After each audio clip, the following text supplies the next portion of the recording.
Nasa Lucena, Quezon, si Pangulong Bongbong Marcos ngayong umaga para sa pamimigay ng ayudang bigas. May ulat on the spot si Darlene Kai. Darlene? Rafi, kagagaling lang ni Pangulong Bongbong Marcos dito sa Lucena Convention Center sa Quezon Province para mamigay ng ayuda sa mga residente rito. Kabilang dito ang 10 kilong bigas na ibinigay sa mahigit 50,000 pamilya mula sa 33 barangay dito sa Lucena. Sila yung tinukoy na benepisaryo na galing sa vulnerable sector.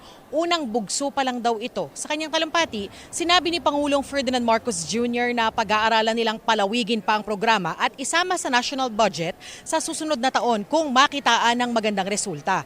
Bukod dyan ay pinangunahan din ng Pangulo ang pamimigay ng tig 20,000 piso sa 165 students sa ilalim ng Presidential Scholars Program.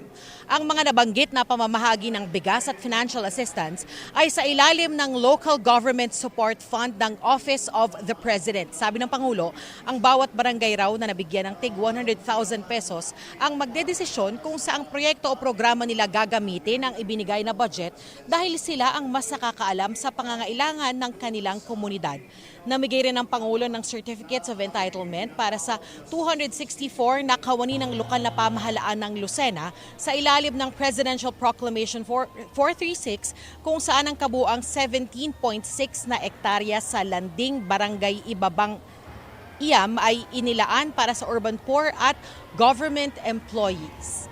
Rafi, umalis agad yung Pangulo pagkatapos ng programa rito at agad siyang dumiretso doon sa inspection sa passenger terminal building ng Port of Lucena. Yan ang latest mula rito sa Lucena, Quezon Province. Balik sa iyo, Rafi. Maraming salamat, Darlene Kai.